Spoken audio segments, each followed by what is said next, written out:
everyone, Erica here with Fibersandfloss Canada. Welcome back for another episode today. I'm very excited to be here and share with you what I've been up to in the last week. I do want to kind of wrap up what I have been doing in the month of April because it is now May the 1st and it is Maynia. And I want to kind of just close that previous month so that I can dive right into Maynia and be focused there. The first 2 minutes, if you're watching, was a quick little intro of our family trip we took over to Gabriola Island. It was a wonderful, quiet coastal vacation. I did want to say that in making that, I was looking for some information online. I was trying to decide the type of video I wanted to share, and there I came across a lovely couple. They are from Vancouver Island as well, and they made a quick little 20-minute video all about Gabriola Island, hiking it, and just, you know, the places that they explored together. I'll link them below. I think their names are Lisa and Tiana. They are a lovely couple, and I actually watched the whole video. I quite enjoyed it. Gabriola Island is an island where my grandparents used to have a place, so as children we spent a lot of time on the island, and it is such a privilege to be able to bring our children back there just to enjoy the quiet island lifestyle. So if you're interested about Gabriola, wanting to learn more, check in the description box. I will link the two ladies below, and you can get a really good feel of what the island is like. Okay, so for the month of April, I really only have about the last week that I did a little bit of stitching, but of course I was away too, so it'll be interesting. This video is going to be kind of pieced together as I go, and it will also include the first week of Maynia. So in wrapping up what I did, you know, I didn't do a ton of stitching because when I have to look at things, we were going on vacation, so I only packed 3 projects, 1 knit project, 2 stitching projects.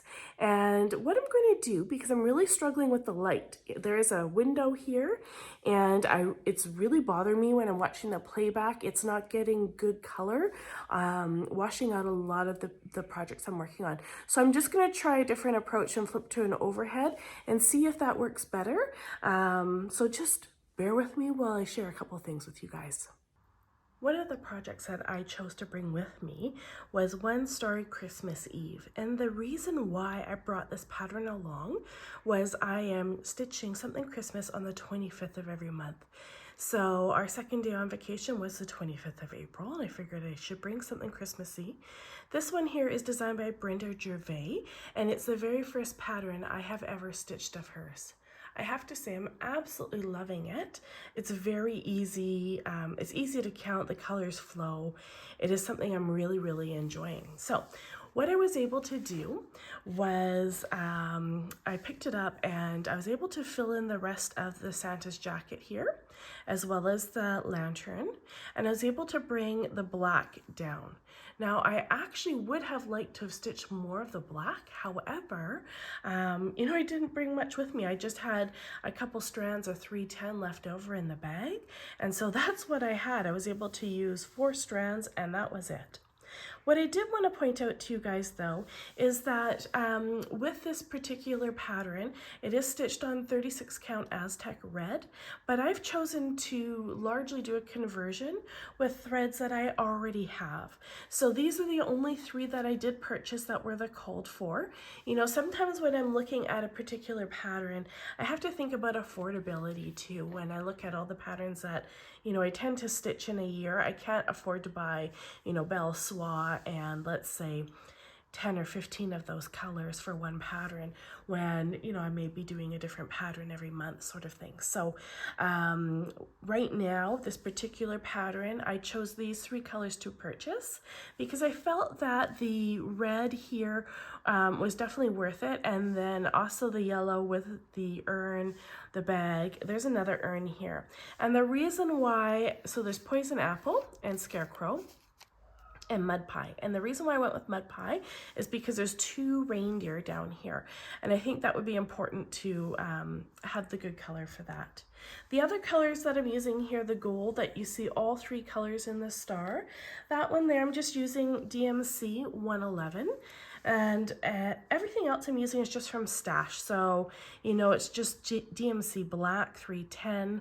I'm using, I can't remember what the white was. It was a classic Color Works, but I can't remember which one. off the top of my head. And then a lot of these greens are actually left over from Owl Forest Embroidery. So I've had a lot of fun with that pattern. Like I'm saying, you know, I am pretty close to a finish here. I do just have that second urn, which wouldn't take long. You know, that's an evening of stitching a couple reindeer and closing in the black across the bottom and up the side a little bit. So another, you know, 1 or 2 days, I'd be able to complete that. So it's definitely one I'm ready to tuck away now, and I'll pull back out either for Christmas in July or perhaps the 25th of a month, or I'll save it for Christmas. We'll see. The second project I chose to bring with me was my April assignment for the Garden Club series by Blackbird Designs. The one that I'm working on is called I want to keep saying Home Sweet Home, but it's just Sweet Home. And when I looked at the cover here originally, you know, it definitely was not one of my favorites. I found the colors to be really dark. But you know, the picture itself on the cover, to be honest, is not the best picture. It is a very dimly lit photo. Despite really not, I don't know, I just really wasn't feeling stitching this one based off the color photo, but I started stitching it and I thought, hey, these colors are actually much better than the cover photo. So this is where I've got to. Now, as you can see, it's a fair bit brighter, right? It's not complete though, because I am waiting for 2 colors to come to me from, where did I order those from? Traditional Stitches. So I need Mulberry to come, and Mulberry is actually gonna go throughout these 3 flowers, and you're gonna see where the pink is, there's a little void in between each pink stitch, and that's gonna be Mulberry, which is a little bit of a darker, it's a variegated reddy purple color. So that will be lovely to be able to complete those. That won't take much time at all. And then the last is for the satin stitches down here. I'm missing 1, 2, 3, 4, 5, and that one I think is Toasted. What is that color that I need? Oh, that's funny. What? That is so weird. I'm looking at this here. I'm thinking I have all those colors, but there's a color that I know I don't have and I had to order. Oh, because you know what? There was an error in the pattern. That's what it was. So in the pattern, you know, the symbol for each of these, I thought, what the heck? The symbol's not in the pattern. And looking closer, you know, at it, it actually, the color for that isn't even in the chart. So I think it's Toasted Barley or something like that. So I've had to order that too, and that should arrive hopefully this week, and I'll be able to wrap this up. So that won't take long at all, just a little bit of time. Now, this particular pattern does come with an alphabet, so that you can do 1/1 stitching for Sweet Home, and then you can have your city and state. I chose my community and my province because of sizing. So I technically live in Abbotsford, but Abbotsford would not fit here. I thought about just doing British Columbia, but that wouldn't fit. So I went with Bradner, which is my community I live in, and then the BC for British Columbia. So I'm quite happy with that. I have to say the colors overall are much better than what I had anticipated, which is kind of funny because with this whole series so far, I'm finding the opposite. You know, I find that these cover pictures here are so bright, and then, you know, I stitch and it's so dark. So I was quite pleased with this one. Now, the one thing I wanted to point out to you guys was the satin stitches here. So if you can see, there are some satin stitches going down here, as well as a nice band that goes across the top. And then there's lots of little satin stitches that do change the direction here. You know, some are going vertically, whereas some are horizontal. I'm really happy with how all of them turned out, except for these 2 here. And the color being, I wonder if I can zoom in a bit for you guys here. Just 1 second. It might wiggle if I'm touching the camera. I don't know. Hold on. See what we can do. Okay. I don't know if you can really see, but let's see if I move it up here. So it looks like it's really rough, doesn't it? It looks like the stitches aren't laying flat at all, but they actually are. What's happened is this color here is a variegated floss. I wonder if I just Just gonna touch the camera for a sec. I hope that's focusing for you guys.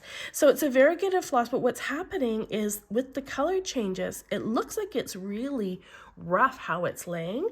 Although, you know, when you pick it up and you have a closer look at it, it is actually, it's stitched quite smoothly. Don't know if that's, yeah, there you go. But yet, you know, with the right angle, it looks like they are not laying very flat. So that's the only one I'm not really happy with. But other than that, you know, I do think that they've turned out really quite well. The big band of satin stitches there, look how shiny this is. This floss here is just Weeks Dye Works, and I'm surprised at the sheen that we're getting. And you know, it didn't have too much twist to it either, so I didn't have to untwist it for it to lay flat. And to be honest with you, I was stitching this in hand because I didn't bring a hoop on my trip, and I thought, oh, I better save the 1/1 and save the satin stitches for when I get home so I can put them in a frame. And I got a bit impatient and I decided, you know what, no, that's okay, I'm just gonna go for it. And I stitched it in hand and it turned out lovely. So, you know, all in all, I'm pretty happy with it. Now what I will probably do is when those other colors arrive, I'll show you guys how I do satin stitches, because I know it's something that a lot of stitchers can struggle with. I have struggled with it in the past too, so I don't know why stitching it in hand has turned out to work so well, but it did, so I'm happy with it. So yeah, the next assignment they'll be working on is number 5, and I'm just waiting for my fabric to come in for that one. Now, while I have you here, the other thing I wanted to share with you was just my project from last time, the Ukrainian Eggs. This is a project that I shared last time. You know, the reason why I'm sharing it again, I did stitch a little bit more, but really not enough to share. But I wanted to show you because I've taken it out of the frame. This is Ukrainian Eggs by Laura J. Perin Designs, and this is what we know as canvas work. So canvas work is essentially embroidery on top of canvas instead of cloth. It's something I'm really not educated in at all. This is my second one I've ever done. So take anything I say with a grain of salt, please, because I could be misinformed or uninformed at this point, to be honest. So I've had a lot of fun with this one. I was able to pop it out of the frame, and you can really see that I'm so close to finishing this. With the border, I was able to go ahead and complete the majority of it. I do have about another 25% to go, and then all my eggs are done, and I just need to do my lattice work, and it will be finished. The last detail we'll add on there is going to be some gold beads, and I do think that it'll be quite beautiful when they're done. The beads do go around these little roses here, all the way around the borders, as well as on the center points. So I think this will be great. And I did want to mention, I found a new Flosstuber. Her name is, I'm going to link it for you because I think it's the Librarian Stitcher Lady. And I think her name might have been Jess. It was the first time I've ever watched one of her episodes, and she's fairly new to Flosstube. She's got a few episodes out, but if you like how I tend to share a variety of projects other than just cross stitch, but a lot are needle crafts, I do recommend you guys go and check her out because she has also done a gorgeous canvas work piece that she got from one of her guilds, or it was a free piece that she was able to get, but it has sent her on the canvas work rabbit hole essentially, and she was able to go onto eBay and she's ordered a couple other designs by Laura J. Perin, and she's very excited to start them. But she also shares cross stitching and she sews. She does so much other stuff. So I do highly recommend her channel. I'm going to link it below, and I think that you may find, if you like the variety I share, I think you'll find her variety is excellent as well. This leaves me now with this one coming to a close. It leaves me wanting to kind of think about the next canvas work design I want to do. It's not something that I want to, I don't want to pursue it as much as cross stitch because I do enjoy it, but I'm not sure that I want my house full of them. And I feel like canvas work has to be framed. I would struggle finishing it in a different way. So I'll just kind of keep my eyes open for a very special piece, and I will start that next year after I finish this one just in time for Easter. Okay, now for May the 1st. I've been working on my chatelaine, the Holland Springtime Garden Mandala.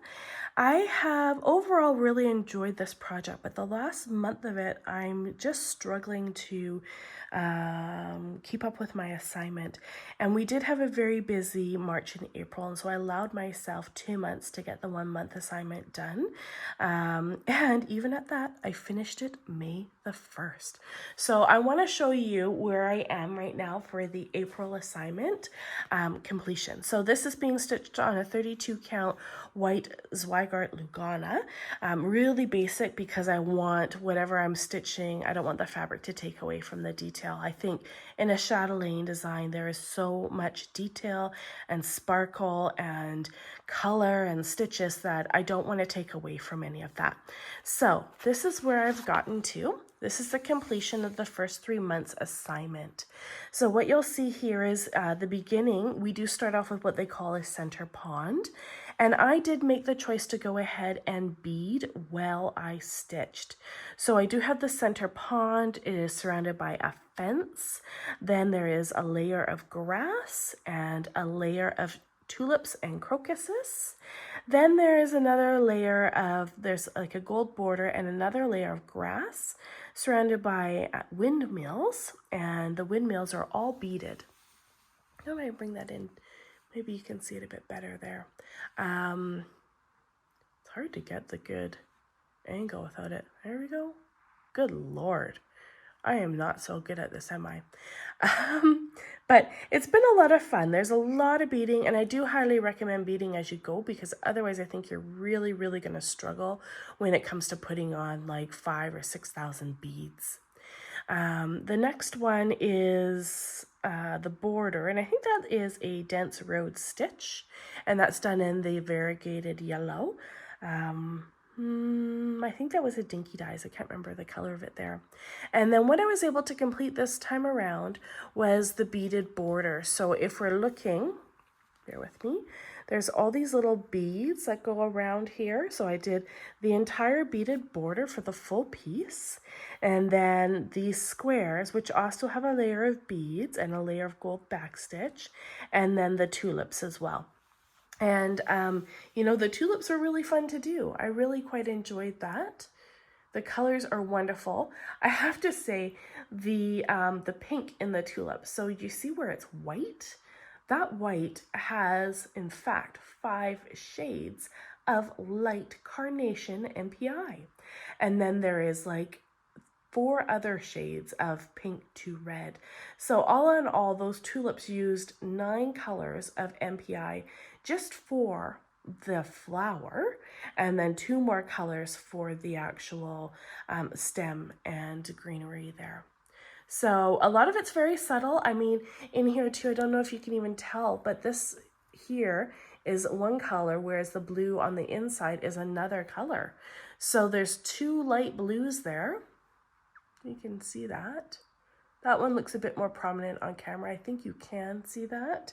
Some of the other ones, I know there's like this corner here, I feel like you don't get to see it quite as well.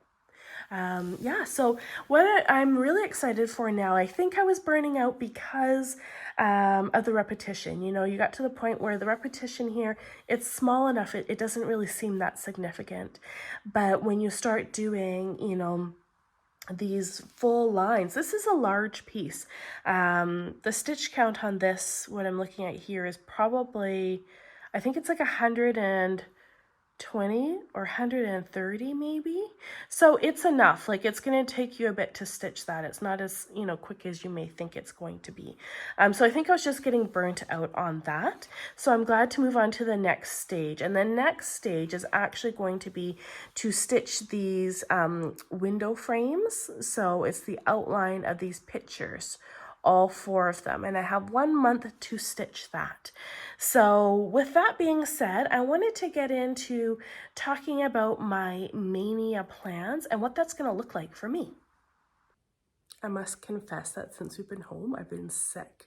Whatever my kids were sick with while we were there, I ended up catching it the day we arrived home. So I haven't done a ton since I've been home. I've caught up on Flosstube, which has been nice, and I've done some stitching and a whole lot of napping. During my Flosstube time, I was able to catch up with a lot of people, but one of the people I want to talk about is Andrew, the runner stitcher. So you guys all know Andrew, who's so much fun. He's down in Florida right now, working on his whips that he brought along with him, and he mentioned what he was going to do for Maynia.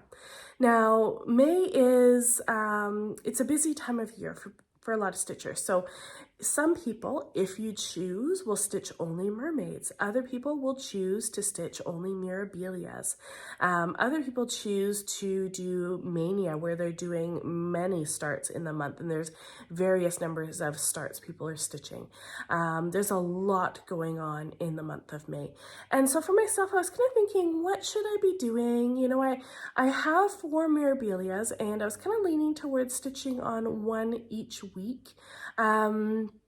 But, you know, to be honest, I'm not excited. I don't want to say I'm not excited. I just didn't really feel passionate about that this year. Last year, Samantha and I, we did a whole series on Mira May and, you know, how to stitch a mirabilia and lots of tips and tricks and 1/1 skein conversions and beading and etc. I'll put the playlist here if you guys haven't seen those. And I do think that, you know, the mirabilia pieces are absolutely stunning. They're gorgeous. But I just don't know that I really feel like I'm in the mindset to stitch on that for a whole month. So in watching Andrew, he mentioned what he's going to do, and he's doing Maynia 500. And Andrew, I'm going to join you. I think that this is a fantastic idea, and that it's a really, really great idea and way for me to kind of touch a lot of my whips. And that's my goal this year, is to work on my whips. So what he has chosen to do is he has his wheel, Tiny Decisions app, and I have the same one. And he, you know, loads up his wheel, hits go, it selects a whip for him, and he has to put 500 stitches into that. And then when that's complete, he sets it aside and hits the wheel again for his next piece he'll be working on. And so the idea is to see how many pieces can get 500 stitches in the month of May. Now, it sounds crazy. It sounds like you could do a lot, right? But I was a bit apprehensive at first with the idea, because I was thinking to myself, I have my chatelaine that, you know, I have a large monthly assignment there. I have my garden club series as well that I need to stitch. And it's not a big design, you know, it's maybe 1,500 to 2,000 stitches, but that still takes time. And then I also have my beloved as well. And I need to get a third more done in that project this month. So I have a fair bit kind of already happening, just like my regular goals. So I want to prioritize that. But in the background, I'm going to run Maynia 500. So I want you to join me. And today we're going to spin for the 2nd of May to see what I'm working on. The 1st of May today, I get confused because I film these and then I upload them later. The 1st of May was actually yesterday. And so I spent the whole day getting my chatelaine up to date. So it's up to date now. I can move on to my May assignment. But today is May the 2nd, and I'd like to spin the wheel with you and see what it is I'm going to be stitching.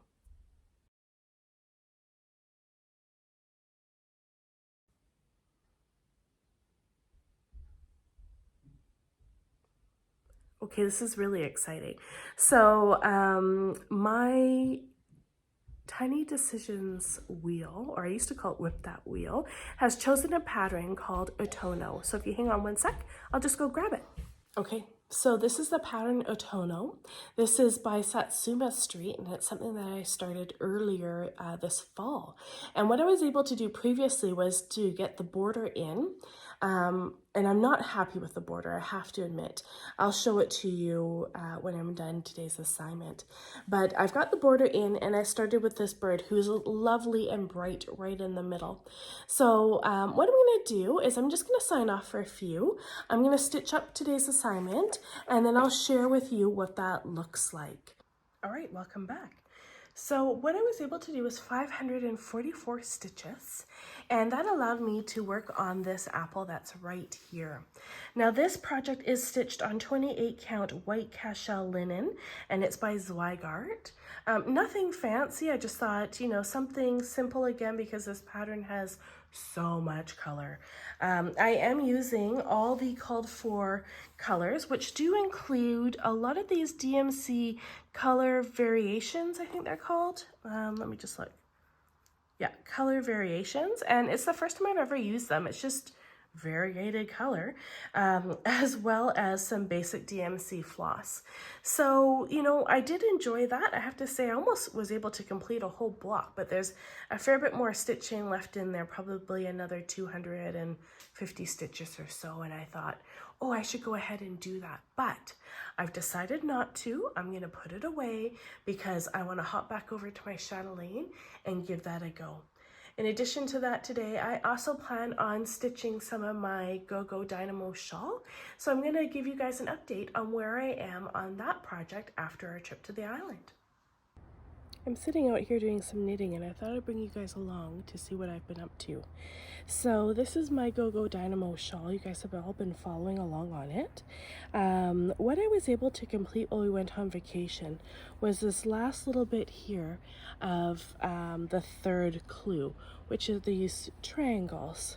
So I was able to complete well, I don't even know, this multicolor one here, the 3 yellow, the 3 pink, and I can't remember what this one was. This is a one-of-a-kind color. A lot of these are all with scraps, and a lot of them are from Tiana's Fiber Arts because I absolutely love her colors she uses. This one's crystal, and then her favorite color is her blues. She does amazing blues. And what I love about her is she is a knitwear designer. Her husband does the dyeing, and together they're Tiana's Fiber Arts, and they have beautiful, beautiful colors. And they're from, I'm sitting outside, but I live in the country, and there's like some sort of farm work going on, so I hope you don't find it distracting. And they're from Canada as well. And a lot of their fibers they're able to source from Canada too, which is great. So as you can see here, I've completed the triangles. I have done the brioche, the brioche row and then an eyelet row. And then I also did the 3 rows of, I can't remember what he was calling those little baubles. There was clue number 1, of course, which are these semicircles, and then the triangular part in the middle. And now I have just started clue number 4. And clue number 4 looks like this. So we end up having these really beautiful small bubbles, and it's actually stitched with the yarn in combination with mohair if you wish. And so I did do that. I was able to match up my yellow and the pinks and then the light pink. And then in addition to that as well, while I find the tractor distracting, I'll wrap this up quickly for you. I've got onto the triangles. So the triangles, that row is complete, and now I'm working on another 3rd row of the bubbles. Now the bubbles, the next ones that I'll be using are going to be this beautiful Tiana's Fiber Art Blue, as well as more mohair, and this is Cumulus by Fibersandfloss, and I got this at Valley Yarn in Surrey. And then the other color I have is just a tiny bit left, so I hope this is enough, of Tiana's Fiber Arts, and I'm joining some Drops Kid Silk with that as well. So those will be my last 2 rows, and then I'll have 1 more row of triangles and a little bit more of the little mini baubles right at the nape of the neck. And then the top half of this is done. Then I'll have the option, if I want, to do a wavy border and make it even larger, which of course I'm going to do. yeah, so I'm just excited to get working on it a little bit more.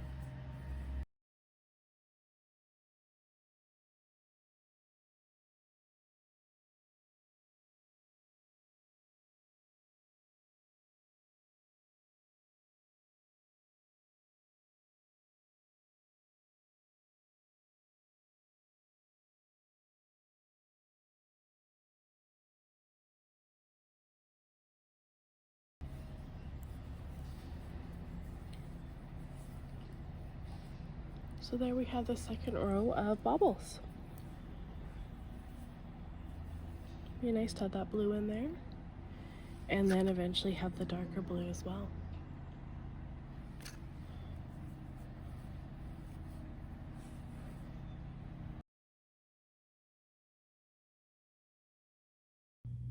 Good morning.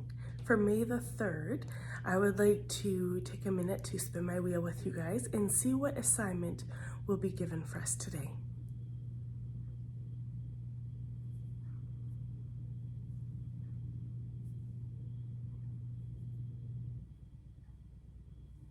So project number 2, our wheel has selected Maple Leaf Montage. This is a really great pattern. So this pattern is actually out of print. It is made by Lynn Nicoletti, yeah, from Ontario. She is a Canadian designer. I had purchased this pattern probably 12, 15 years ago. I think my daughter was quite small, and I had gone to a little cross stitch store here in BC that has since closed, and Sam and I went with our girls when they were tiny, and I was able to pick this up. So Maple Leaf Montage is a really, really neat design. What I love about it, it is a Canada flag, but you'll notice in the red on the sides, she has lots of little pictures kind of running in the background. And at the back of the pattern, she actually explains the significance of each pattern she has featured. You know, who this gentleman is, what that coin is, the significance of this music bar, as well as the flag. These are parts that I have stitched previously, and when I've stitched those and shared that on Flosstube, I went over that significance with you guys. Right now, I have totally completed the one side, and so I'm going to start stitching some of this white. There's a lot of white here. I think it's about 80 stitches across by about 70 stitches down. It's like almost 6,000 stitches. So yeah, let's see what I can do today. In this close-up here, you can get a better picture of the image of the Canadian flag. You can really see the images on the side. And what is amazing about this cross stitch is that it is all stitched with variants of red DMC and then just the white in the middle there. Now, what I'm going to do is I'm going to show you what I have previously stitched, and I was able to also log 513 stitches today on this project. So let's see where I've gotten to. This is where I'm at. This is being stitched on a 40 count putty by Weeks Dye Works. You know, this is a beautiful color. I am happier with the sort of the, not particularly this one, but the other overhead images I've used so far today. I think the color is a more true representation. This one here, because I have zoomed in so much so that you're able to really see these images well, that it is washing out the fabric a little bit. Putty is definitely a bit of a, it's got a green tint, a green muddy tint to the fabric. So what I was able to stitch here was just adding in the top bar of the white. I am working around the words "in Flanders Fields." Right there is 514 stitches. Like I said, this is all using DMC. I did want to take a minute and just talk about what is in here, what has been designed by Lynn. I think this is such a great design, and I'm so sad to say that it is out of print. So if you are Canadian and you are interested in stitching this, please send me a message, because I would absolutely love to forward you this pattern when I'm done with it. I think it is quite special. Okay, so the very first corner here, you can see the edge of a toonie, and for Canada, we have a $2 coin instead of a bill. She has a little blip about it here, and it says, the distinctive two-toned toonie, designed by Brent Townsend, was introduced on February 19th, 1996, as a replacement for the pink $2 bill. It is a nickel outer ring, and it's bonded to the inner bronze disc using a mechanism that is patented by the Royal Canadian Mint. The Royal Canadian Mint is also very interesting. So they have a couple locations, and we have visited the one in Winnipeg. They print or manufacture coins, stamp coins, I guess you would say, for an amazing amount of countries, like 120 countries or something.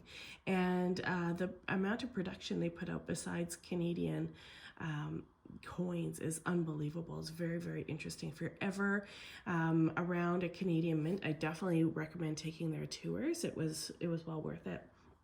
The next one here pictured is the Reverend Josiah Henson, and he arrived in Upper Canada by way of Underground Railway in 1830.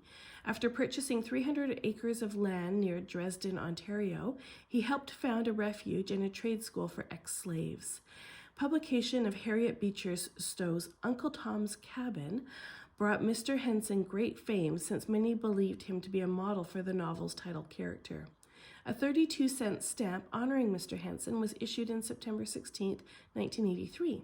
A museum and interpretive center, Uncle Tom's Cabin Historic Site, is located on the original property and is open to the public. You can get more information about Uncle Tom's Cabin at www.uncletomscabin.org. The next one here is a bar of the song O Canada. O Canada was established as Canada's national anthem on July 1st, 1980, which is kind of surprising. You know, I thought that the anthem had been around longer before 1980, but I guess not. Although the English lyrics have changed many times, the official lyrics are based on those written by Mr. Justice Robert Stanley Weir.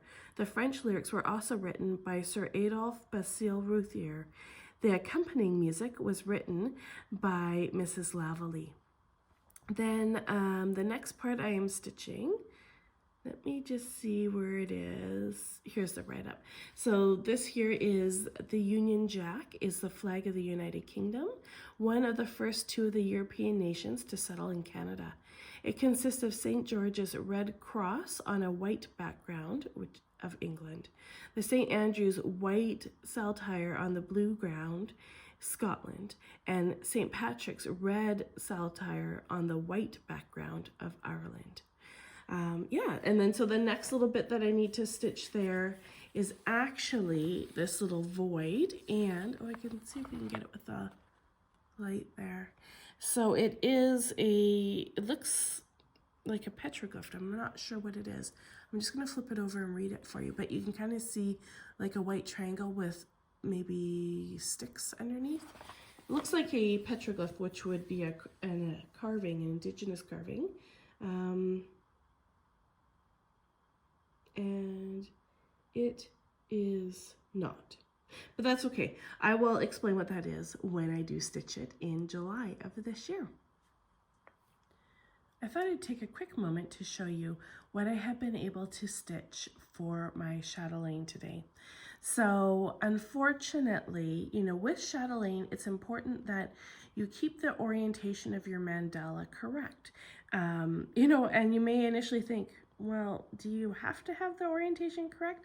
I mean, it all looks the same, whether you're looking at it from the right, from the left, you know, upside down, right side up, etc. But yes, it does matter, because we can't forget about our stitches.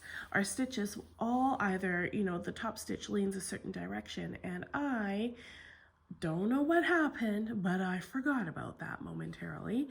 And unfortunately, I chose to stitch this border that goes all the way around here.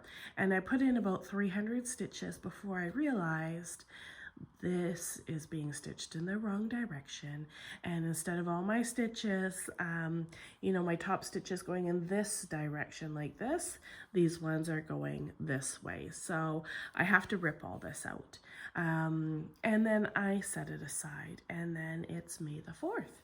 And on May the 4th, I decided rather than ripping that out, I'm going to leave that for now, and I'm just going to make myself feel a bit better and stitch it again.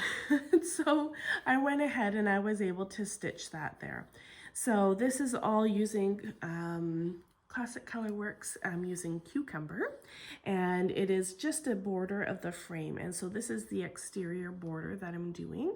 It is doubled up all the way around, so I'm almost finished. Once I do the inside loop here, that will be 600 stitches that I'll be able to add to my Maynia stitching. And then it will be filled in with specialty stitches. So I will touch back with this one again in a couple of days and let you see where I've gotten to.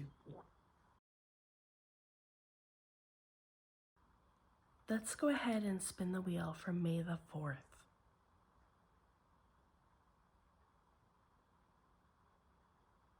This is quite fun. I'm really enjoying working on different variety of projects that normally I wouldn't be inclined to touch at this time.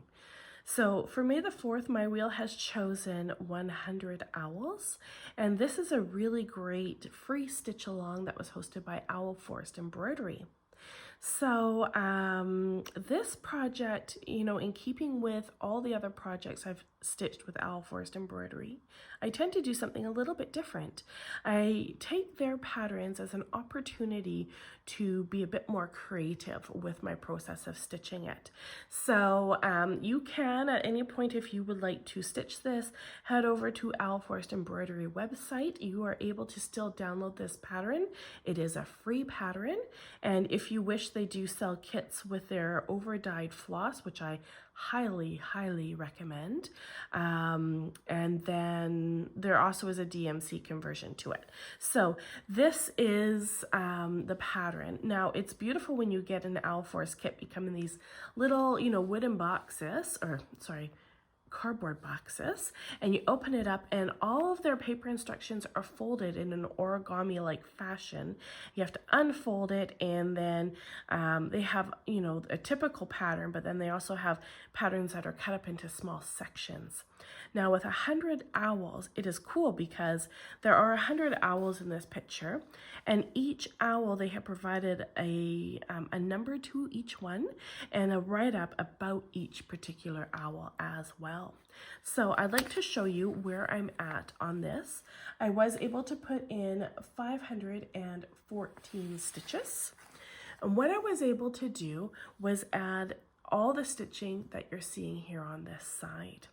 Now you will notice that these owls are looking a little bit different than just traditional cross stitch. And this is what I'm talking about when I say I use a different creative process with my Owl Forest embroidery. So I do go ahead and I stitch the pattern as it's called for on a large section of the pattern. And as you can see, I've done that here. Now, you'll notice the Owl Forest hand-dyed flosses. There isn't a good, they do offer a DMC conversion, but you know, it's all variegated, and there isn't a really good conversion for that. So you can see these little owls, they're stitched in like a blue toned gray on the side, and then this green you'll see is carried throughout all of this stitching. That is one of their green flosses. And then there's a little bit of white down here, and then you'll notice again we have some variegated floss on this side. So I do recommend, if you're ordering one of their kits, to go ahead and order the floss for it. Now, I have laid these flosses out just to show, you know, my inspiration for what I'm doing in my creative process. Previously, I have stitched this large owl, and I'll use this one as an example because it's largest and likely easiest for you to see. Now, with the owl itself, I'm just gonna hold the camera and see if I can zoom in for you guys, because I think that, let me just pull it up. There you go. I think it's worth actually zooming in and having a look at it. So the entire original owl is designed to be stitched with regular cross stitch throughout the whole bit here. And you can kind of see there's some voids around the wing of the owl, and it's quite a beautiful stitch. I personally like to play around a bit with my owl forest embroidery. I feel like all their projects they just scream, you know, an opportunity for creativity. I mean, look at this guy here, right? Could you imagine the stuff you can do with him? He's so fancy. You could put some bugle beads in there, some sequins. There's lots of fun stuff you could do with him. Now, using this one as an example, I'm just kind of painting with different flosses. So, you know, I do still choose to stitch a portion of it. And then I am doing, you know, a variety of different types of stitches depending on the owl. And a lot of it is just freehand embroidery to create more of a texture. So in any of the large owls in this project, I've decided to make a change somehow to each large owl. So this owl here is completed. I did use, I think it was Belle Soie for the wings, and then there's a little bit of whisper in the ears as well. I think I'm going to pull this down just so you guys can see the top owls. So these ones here, I also use some classic colorworks for the face of the owl just to create a bit more of a 3D texture. And it is a little bit shiny, but yeah, I absolutely love the effects. This little guy here, you can see he has, just move it a bit for you there. It's harder to tell because he's dark, but just a lot of like satin stitches for the outer dark wings there and some in the belly. And then this guy was really fun because what I was able to do was kind of create an overlap of stitches. I don't know what you would call that because I'm not really well versed in embroidery, but I was able to overlap these almost like satin stitches, I guess you would say, where it actually looks like each one is part of like a definitive feather. And then the fact that I was using variegated floss, it does actually define them as individual feathers. Another one that we changed over here is this big owl. And, you know, I'm not sure about this owl. I have contemplated about picking it out for the last year because the pink and blue is a variegated floss that is from Owl Forest Embroidery, but I really struggle with the pink. I have a girlfriend that has just finished stitching this project as well. She had the same thought process of maybe she should pick out that pink and stitch that owl with something else. But the reason why she didn't, and I don't think I'm going to, is because that pink is actually used multiple times throughout the design. So theirs looks a little bit more of a gray blue, but there is, you know, when you look online, there's a lot of pink in those colors. And it is pulled throughout the rest of the pattern in various areas. And at this point, I think I'm going to leave it and we'll just see as the pattern evolves. It may be something that I end up removing after the fact. And then just for added definition for the wings, there's a bunch of whisper in there. So it's definitely a more fun piece for me.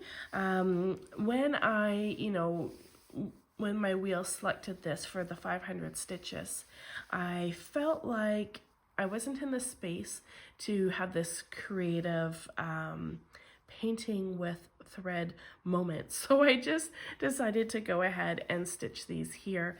That is all, you know, basic cross stitches, but I was able to log a nice little section there. I should say that this pattern is being stitched on their kitted fabric, which appears to be a natural linen by Zweigart. I find it is in keeping with size 32 count. Usually I find their linens to be a little bit on the smaller side than what it is called for, but this one I do feel is a true 32 count. So for that reason, I am stitching with 2 strands of floss over 2 linen threads. I have one last update for you guys. This is where I'm at on my Go Go Dynamo shawl after the last couple days. What I was able to do was finish the the semicircle here that closes in the shawl. This is where the nape of your neck would be. So this is the center top of the shawl.